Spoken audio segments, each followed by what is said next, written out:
Financial markets పై పట్టు సాధించాలనుకునే వాళ్ళు Revanth conduct చేసే వెబినార్ కోసం ఈ నెంబర్ కి కాల్ చేయండి.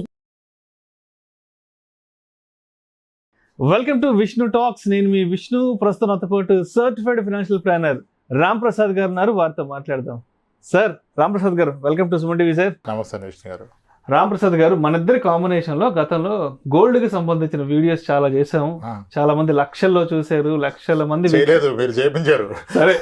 సరే, నేను క్వశ్చన్స్ అడిగాను, మీరు దానికి సమాధానాలు చెప్పారు. చాలా మంచి రీచ్ వచ్చింది, చాలా మంచి ప్రేక్షకాదరణ, ప్రజాదరణ కూడా పొందింది. మనం గోల్డ్ కి సంబంధించి చేసిన వీడియోస్ అంటే చాలా వీడియోస్ లో నేను చాలా దగ్గరగా గమనించిన విషయం ఏంటంటే, ఇప్పుడు ఎందుకో కానీ రాంప్రసాద్ గారు ఈ 24 క్యారెట్స్ గోల్డ్ ఏదైతే ఉందో, ప్యూర్ గోల్డ్, ఇది ఎప్పుడు కొనమని చెప్పరు. తర్వాత gold biscuits, gold coins, gold బార్లు, ఇటువంటివి కూడా ఏది కూడా కొనొద్దనే చెప్తారు. Especially 24 carats and pure gold విషయానికి వస్తే. కానీ 22 క్యారెట్స్ కొనమంటారు. అది కూడా ఆభరణాలు మాత్రమే కొనుక్కోండి, అది కూడా హ్యాపీగా ఒంటి మీద వేసుకుని తిరగండి, ఇది మాత్రం చాలా స్పష్టంగా చెప్తారు. ఇది కాకుండా ఈ డిజిటల్ గోల్డ్ ఉంటుంది కదా, ఈ సావరిన్ గోల్డ్ బాండ్స్ అని, తర్వాత ఈటీఎఫ్ గోల్డ్ అని, తర్వాత డిజిటల్ గోల్డ్ అని, ఇవి కూడా కొనకూడదని చెప్తారు కదా. అంటే ఎందుకు ఒక 22 క్యారెట్స్ మాత్రమే కొనుక్కొని ఒంటి మీద వేసుకొని తిరగమంటారు, మిగతా ఈ 24 క్యారెట్స్ కొనొద్దంటారు, 18, 16 అయితే అసలు వీటి గురించి మీరు మాట్లాడరు కదా. ఏంటి 22 క్యారెట్స్ కొనుక్కొని ఒంటి మీద వేసుకొని ఇంతకు మాత్రమే తిరగాలని చెప్తారు? మన టైప్ ఉంది సార్ అన్ని గోల్డ్ షాపులతో. మనం అలా వీడియో చెప్పినప్పుడు నాకు రింగ్లు ఇస్తున్నారు. అంతేనంటారా? ఓకే. అంటే ఇప్పుడు ఫస్ట్ థింగ్ ఏంటంటే, డిజిటల్ గోల్డ్ అంటే digital gold, any digital gold including sovereign gold. Gold ఎంత పెరిగితే అక్కడ మీకు డబ్బు అంత పెరుగుద్ది కదా. అక్కడ మీకు గోల్డ్ రాదు, డబ్బు వస్తుంది. మన అండర్స్టాండింగ్ ఏంటంటే, గోల్డ్ని కనుక మీరు లాంగ్ టర్మ్లో చూసినట్లయితే ఆన్ యావరేజ్ 7-8% నుంచి పెరిగిన దాఖలాలు లేవు 10 ఏళ్ళ క్రమంలో చూస్తే.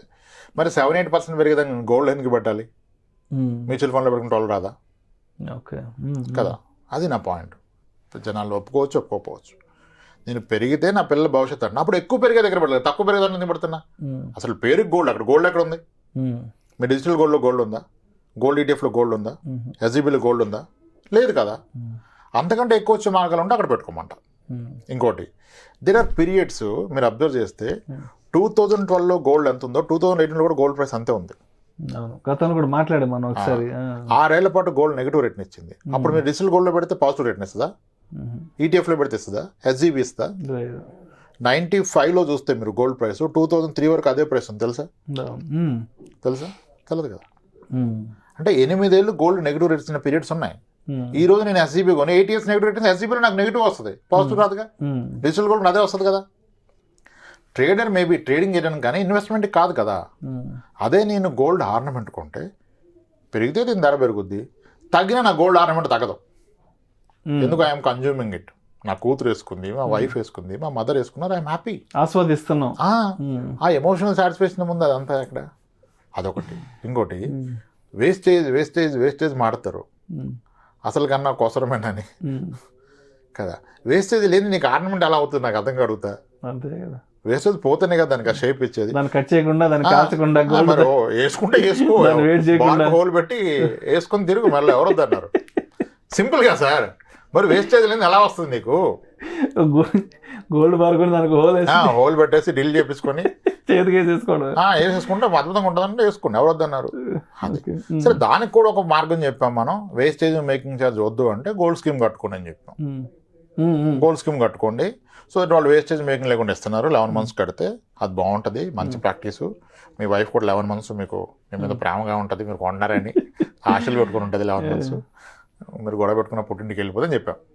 11 months గోల్డ్ తీసుకుంటుంటే నువ్వు గొడవ వేసుకుని వెళ్ళగా అని చెప్పాం. అంటే దట్ కీప్స్ దేమ్ హెల్దీ అని చెప్పాం. చెప్తే వాళ్ళు మోసం చేస్తే ఏంటి గోల్డ్ స్కీమ్లో అన్నారు. గోల్డ్ స్కీమ్లో ఫ్రాడ్ చేస్తారండి. జరిగింది అనుకోండి, జరిగితే నువ్వు పెట్టేదంతా 60,000 జీతం ఉన్న అతను గట్టిగా అంటే 5,000, 10,000 పెడతారు అంతే. 11 నెలలు పెట్టామంటే మీరు పెట్టింది అంత ₹1,00,000 పెడతాం మాక్సిమం. వాడు మోసం చేస్తే నీకు పోయేది 2 నెలల జీతం. దాని జీతం అయిపోద్దా? దాని మీద వడ్డీ వేసి ఒక 6,000, బెట్టింగ్ 7,000 యాప్ చేసి వడ్డీ పోగొట్టుకున్న వేసిస్తాడు. దానికన్నా తక్కువే కదా. అవునవును. సో అది పెద్ద రిస్క్ కాదు. రిస్క్ అంటే రిస్క్ ఉంది, కానీ నువ్వు చేసే రిస్క్ ఎంత? This is called skin in the game. నీ ఓవరాల్ మనీలో ఎంత బెట్టింగ్ చేస్తున్నావు? అది బెట్టింగ్ కూడా కాదు, ఒకవేళ పోతే కూడా నీకు 2 నెలలదే. సో దాని గురించి వరీ లేదు. నీకు ఎలాగూ మీ వైఫ్, పాప, మీ మదర్ ముగ్గురు నాకు వద్దురా గోల్డ్ అంటే కొనుక్కో. వాళ్ళు ఓకే ఉన్నప్పుడు ఆర్నమెంట్ కొనుక్కో కదా. అర్థమైంది కదా మీకు ఈ పాయింట్. సో ఏమీ లేదు, మీకు నచ్చిన దాంట్లో వాడండి. ఒక దగ్గర స్కీమ్ ఒకలాగా ఉంటుంది, ఒకడు ఫుల్గా ఇవ్వడు, సగం ఇస్తాడు, తీసుకోండి. అప్పుడు ఈ వేస్టేజ్ అనే కాన్సెప్ట్ వెళ్ళిపోయింది కదా. ఫ్యూచర్లో ట్రెడిషన్ మారి నచ్చకపోతే మారిస్తే మార్చు, నువ్వు ఆల్రెడీ కట్టలేదు కదా, అప్పుడు మార్చుకో. ఇప్పుడు సేవ్ అయిన 15 అప్పుడు పోద్ది, ఓకే పర్ఫెక్ట్, 0 కాస్ట్. ఇది అర్థమైపోయింది కదా. ఇంకోటి నేను ఇంకో పాయింట్ ఏంటంటే 1 కిలో గోల్డ్ ఆర్నమెంట్ అన్న దగ్గర ప్రాబ్లం వచ్చింది జనాలకి. 1 కిలో ఆర్నమెంట్ ఈ మధ్య 1 కిలో గోల్డ్ ఇంట్లో పెట్టుకోవాలి. మాక్సిమం వెళ్ళమన్నాను, టార్గెట్ పెట్టుకో, లేకపోతే అవదు కదా. 1 కిలో వరకు వెళ్ళి ఎలా వెళ్తావు? ఎలా అన్నా వెళ్ళు. ఉన్నప్పుడు బోనస్ వచ్చినప్పుడు 10 గ్రాములు కొను, రానప్పుడు 2 గ్రాములు కొను, స్కీమ్ కట్టు. బట్ ఎన్షూర్ దాట్, అంటే మనకి ఇన్కమ్ ట్యాక్స్లో కూడా ప్రొవిజన్ ఉంది. ఒక married women can hold 500 grams అంటారు, unmarried 250 grams, men can hold 100 grams. అన్యాయం, మా అంతమంది పెట్టుకోలేం కదా. అంటే నీ ఇంట్లో కూతురు భార్య ఉంటే వాళ్ళిద్దరికి కేజీ ఉండొచ్చు, నీకు 100 గ్రామ్స్, నీ కొడుకుంటే వాడికి 100. కిలో 200 గ్రామ్స్ ఉండొచ్చు అని గవర్నమెంట్ చెప్పిన టెన్షన్ ఏంటి? అంత పెట్టుకుని ఏం చేస్తాను సార్, దాన్ని కాపలా కాయాలి కదా అంటాడు. కాపలా కాయాల్సిన అవసరం లేదు, నువ్వు లాకర్లో పెట్టుకుంటావు, బ్యాంక్ లాకర్లో పెట్టుకుంటావు. లాకర్ ఫ్రీగా ఇస్తాడు, ఇంకో క్వశ్చన్. ఫ్రీగా ఏది రాదు, అది గుర్తుపెట్టుకోండి. ఎవడన్నా ఏదో ఫ్రీగా ఇచ్చాడంటే ఆడికి ప్రొడక్ట్ నువ్వే, ఆ నిన్నే అమ్ముతున్నాడు, నీకు అర్థం కావట్లా. ఫ్రీగా వచ్చింది ఏది మంచిది కాదు. ఫ్రీగా ఇస్తే నువ్వే ప్రొడక్ట్, అక్కడ ఆడి దగ్గర ప్రొడక్ట్ లేదు, నిన్నే ప్రొడక్ట్గా వాడుతున్నాడు. ఓకే, బ్యాంక్ లాకర్లో పెడతావు. ఇప్పుడు నేనేంటి, ప్రతి ఒక్కళ్ళు సార్ ఈ ప్రైవేట్ జాబ్లు ఎప్పుడు ఉంటాయి, ఎప్పుడు పోతావు తెలియదు సార్, టెన్షన్ సార్ అంటారు కదా. అందుకే డయాబెటీస్ పీపుల్ తెచ్చుకుంటారు. ఈ కేజీ గోల్డ్ ఆర్నమెంట్ నీకు బ్యాంక్లో ఉంటే నువ్వు ఎప్పుడు వెళ్ళి లాకర్ ముందు తీసి వాళ్ళ లాకర్లో పెట్టినా నీకు దాని మీద 30 లక్షలు 40 లక్షలు లోన్ వస్తుంది కదా. ఇంకా లైఫ్లో టెన్షన్ ఎక్కడ ఉంది? నీకు జాబ్ పోయింది, జాబ్ పోతే ఈవినింగ్ రెస్టారెంట్కి వెళ్ళు, బయటికి సినిమా చూడు, నెక్స్ట్ డే బ్యాంక్కి వెళ్ళు, ఈ కేజీ గోల్డ్ చేసి వాడు దాంట్లో పెట్టు, వాళ్ళకి 40 లక్షలు ఇస్తాడు. నీకు 40 లక్షలు పాకెట్లో ఉంటే ఒక 2-3 ఏళ్ళు బ్రతకొచ్చు కదా హ్యాపీగా. నీకు ఇంకా లైఫ్లో ఆ టెన్షన్ ఉండదు.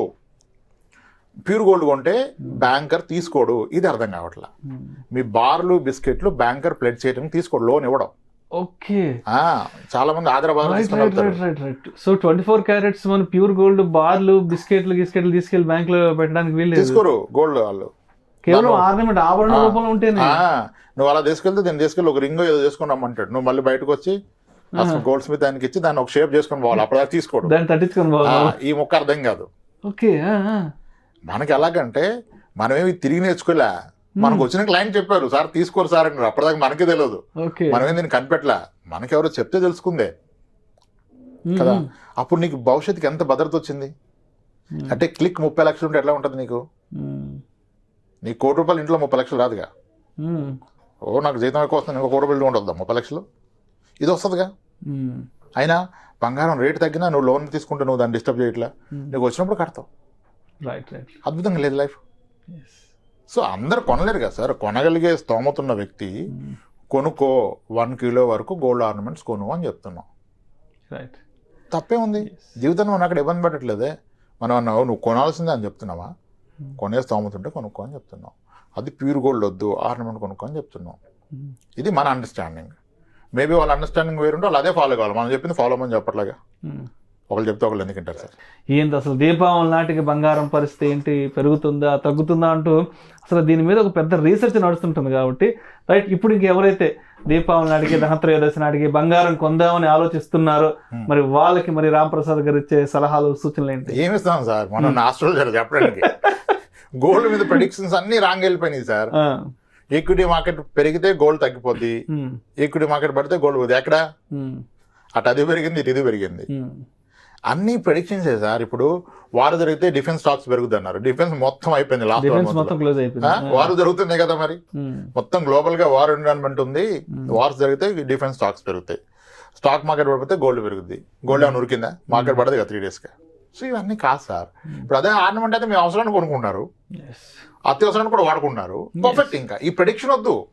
రైట్. సో మొత్తానికి ఏదైనా సరే గోల్డ్ అనేది 22 క్యారెట్స్ ఆర్నమెంట్ రూపంలో కొనుక్కుంటే అత్యవసరంలోనూ ఆదుకుంటుంది, ఫంక్షన్లకి ఏదైనా ఈవెంట్స్కి ఒంటి మీద చేసుకుని వెళ్ళడానికి సంతోషాన్ని ఇస్తుంది. ప్రేమ వ్యక్తీకరణకి భార్యాభర్తల మధ్య మంచి అండర్స్టాండింగ్, మీ అత్తగారి దగ్గర రెస్పెక్ట్ ఉంటుంది, మామగారి దగ్గర రెస్పెక్ట్ కదా. సో మొత్తానికి 24 క్యారెట్స్ ప్యూర్ గోల్డ్ తీసుకెళ్లి బ్యాంకులో పెట్టుకోవడానికి కూడా వీల్లేదు, అక్కడ వీల్లేదు, అవకాశం కూడా లేదు. 22 క్యారెట్ పెట్టుకోవచ్చు, మళ్ళీ తీసుకెళ్తే దాని 22 క్యారెట్స్ చేసుకురామంటాడు. జాబ్ పోద్దన్న భయం ఉంటే మీకు 1 కిలో గోల్డ్ ఆర్నమెంట్ సాధ్యం తొందరగా కొని పెట్టుకోండి. ఇంకా జాబ్ పోతే ఏమైతే చూడండి, జాబ్ పోతే హాలిడేస్ దొరికినట్టే కదా నీకు. జాబ్ పోయిన ప్రతి ఒక్కరికి వస్తుంది కదా, టైం పడుతుంది అంతే, 2 నెలలు 6 నెలలు 7 నెలలు. వారు వచ్చింది, ఆ జాబ్ పోయినా సంబంధం లేదు, బ్యాంక్ కూడా ఇంకెత్తేయలేదు కదా. గోల్డ్ అక్కడ ఉంది లాకర్లో, వెళ్ళండి లోన్ తెచ్చుకోండి. రైట్, చాలా మంది గోల్డ్ లోన్ ఎంజాయ్ చేస్తారు సార్, పర్ఫెక్ట్గా ఎంజాయ్ చేస్తారు. Thank you sir, thank you so much Ramprasad గారు. మొత్తానికి గోల్డ్ అనేది ఏ రూపంలో కొనిపెట్టుకోవాలి, ఎంత కొనిపెట్టుకోవాలి, ఎంత ఉంటే మంచిది, ఎంత ఉంటే ఇబ్బందులు వస్తాయి, మరి 24 క్యారెట్స్ కొంటే మంచిదా, లేదంటే 22 క్యారెట్స్ కొంటే మంచిదా, లేదంటే గోల్డ్ స్కీమ్లో ఇన్వెస్ట్మెంట్స్ పెట్టడమా, అన్ని రకాల అంశాల గురించి మీదైన స్టైల్లో ఉన్న ప్రేక్షకులకు చాలా చక్కగా కొంత హాస్యాన్ని కూడా జోడించి మీ అనాలిసిస్ తెలియజేశారు. Thank you so much. అంటే ఇప్పుడు అందరూ ఎక్స్పెక్ట్ చేసేది కూడా రాంప్రసాద్ గారు ముక్కుసూటిగా ఉంటారు, అందరికీ తెలుసు కాబట్టి. సో మీ వైపు నుంచి అటువంటి సమాధానం ఎక్స్పెక్ట్ చేస్తారు. సో మొత్తంగా చివరిగా అంటే ఎవరైతే దీపావళికి గోల్డ్ కొందా ఉన్న తర్జన భర్జనలో ఉన్నారో వాళ్ళకు కూడా కొంత క్లారిటీ చేసేసారు. అండ్ ఇంకో విషయం కూడా చెప్పారు, కేజీ గోల్డ్ తీసుకొచ్చి ఇంట్లో పెట్టుకోవాలని కూడా చెప్పారు. అంటే దానివల్ల దాన్ని మనం ఫర్దర్గా ఎలా ఉపయోగించుకోవచ్చు అన్న పర్సెప్షన్ కూడా చెప్పారు. Thank you so much sir. Right sir.